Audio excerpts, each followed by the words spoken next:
Welcome to Blizzard Fire. We hope this video helps fire up your solution.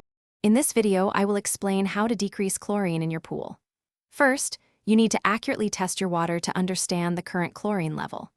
The ideal free chlorine range for a healthy pool is typically between 1 and 3 parts per million. Knowing your exact level helps you choose the best reduction method. Also, consider what might have caused the high reading, like recent shocking or heavy use. There are several effective ways to reduce high chlorine. The simplest step is to stop adding chlorine, whether from tablets, liquid, or a salt system. For a faster solution, a chlorine neutralizer, such as sodium thiosulfate, can quickly lower levels. Always follow product instructions carefully to avoid over-neutralizing.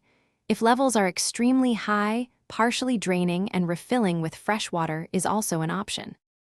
You can also use natural methods to reduce chlorine. Sunlight is a powerful natural chlorine reducer. Simply remove your pool cover and let the sun do its work. UV rays can break down a significant amount of chlorine in just a few hours.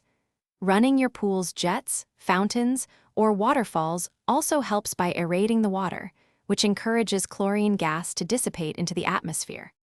To prevent future high chlorine issues, consistent maintenance is key. Regularly test your pool water to ensure all chemical levels are balanced.